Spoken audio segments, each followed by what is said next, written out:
प्रज्ञा को रील्स बनाने का बड़ा ही क्रेज है और वो दिन भर रील्स बनाती रहती है। खाते पीते घूमते फिरते घर में कॉलेज में रील्स बनाने के कारण प्रज्ञा पूरे कॉलेज में हाईलाइटेड है। जहाँ उसकी रील्स सभी को पसंद आते हैं, वहीं मनीषा चिंता में डूबी रहती है। एक रोज जब खाते हुए प्रज्ञा रील्स बना रही होती है, तब मनीषा कहती है, एक मिनट भी चैन नहीं है इस लड़की को। ये नहीं कि खाना तो आराम से खा ले, लेकिन नहीं, अरे थोड़ी देर रील्स नहीं बनाओगी तो आसमान नहीं टूट पड़ेगा। अरे मम्मी, इसी को तो कहते हैं डिटर्मिनेशन। तुम नहीं समझोगी ये सब। भगवान, इस लड़की को सद्बुद्धि दे। जब देखो तब टेढ़ा बाका मुंह बनाती रहती है। मनीषा की बात का प्रज्ञा पर जरा भी असर नहीं होता और वो खाते खाते रील्स बनाती रहती है। दिन बीतने लगते हैं और देखते देखते प्रज्ञा का कॉलेज भी खत्म हो जाता है। आए दिन कोई ना कोई मनीषा को प्रज्ञा की शादी करवाने का सुझाव दे जाता है। सब ठीक ही कहते हैं, प्रज्ञा की शादी कर देनी चाहिए। अपने घर के काम काज में व्यस्त हो जाएगी तो खुद ही ये रील्स और नाच गाना बंद हो जाएगा। मनीषा और प्रेम प्रज्ञा के लिए एक अच्छा लड़का ढूंढने लगते हैं और तभी विकी का रिश्ता प्रज्ञा के लिए आता है, जिसने प्रज्ञा को उसकी रील्स देखकर पसंद कर लिया था। अगले दिन विकी अपने माता पिता के साथ प्रज्ञा के घर पहुंच जाता है और प्रज्ञा साड़ी पहने हाथों में चाय की ट्रे लिए उनके सामने आती है। जब विकी को पसंद है तो हमें भी बहू पसंद है। बहन जी, आप बारात की तैयारी कीजिए। एक बार लड़का लड़की अकेले में बात कर ले तो अच्छा रहेगा।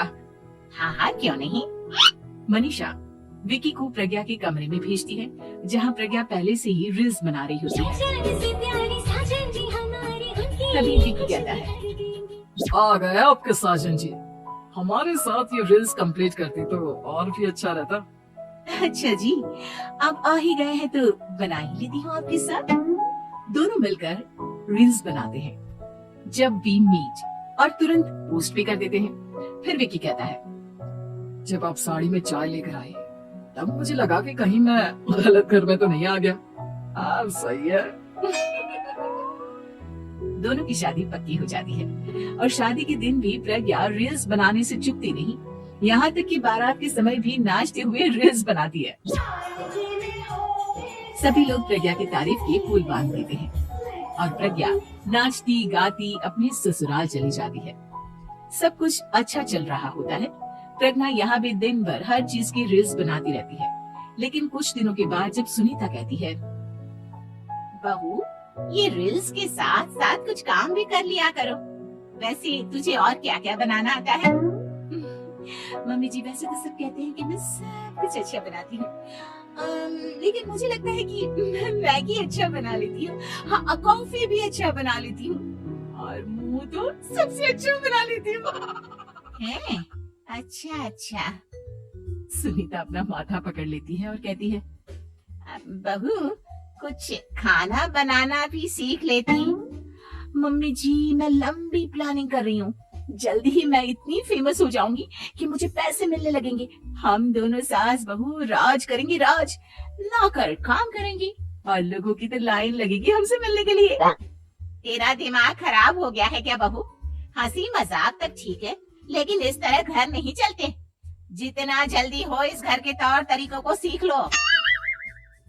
प्रज्ञा मुंह घुमाकर चली जाती है और तुरंत उसी वक्त एक रील बनाती है। ये देख सुनीता का गुस्सा 7वें आसमान पर चला जाता है और विकी के घर आती ही सुनीता उसे सब कुछ बताती है। विकी भी अब प्रज्ञा की इन हरकतों से परेशान हो जाता है। तुम टेंशन मत लो मम्मा, मैं देख लूंगा। विकी कमरे में जाता है तो देखता है कि प्रज्ञा रील्स बना रही है। विकी बड़े ही प्यार से प्रज्ञा से कहता है, प्रज्ञा, इन सब के लिए मैं तुम्हें मना नहीं कर रहा हूँ, लेकिन फिर भी हर वक्त तो ये अच्छा नहीं लगता ना। समझने की कोशिश करो, मुझे भी तुम्हारा थोड़ा वक्त चाहिए। मैं जब ऑफिस से आता हूँ तुम मुझे समय देने की जगह इसी में लगी रहती हो। तुम ज्यादा ही सोच रहे हो। तुम भी मेरे साथ रील्स बनाओ ना, तुम्हें भी बहुत अच्छा लगेगा। तुम्हें इज्जत से कोई बात समझ में नहीं आती क्या? दिमाग खराब हो गया है तुम्हारा इस चकाचौंध से। अगर तुमने अपना रवैया नहीं बदला तो मैं तुमसे दूर चला जाऊंगा। तुम ही रिश्ता लेकर आए थे, मुझे लड़कों की कमी नहीं थी और ना आज है।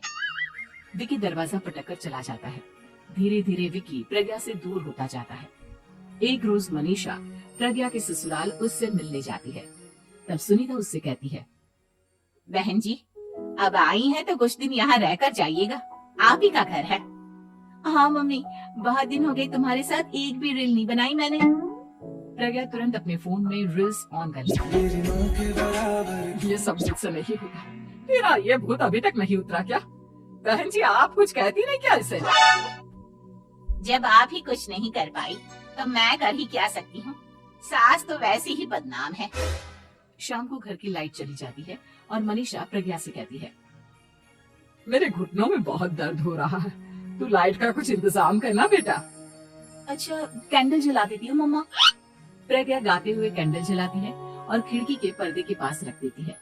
मनीषा, जिसे बहुत दर्द हो रहा है, वो सो जाती है और प्रज्ञा हमेशा की तरह अपनी रील्स में लग जाती है।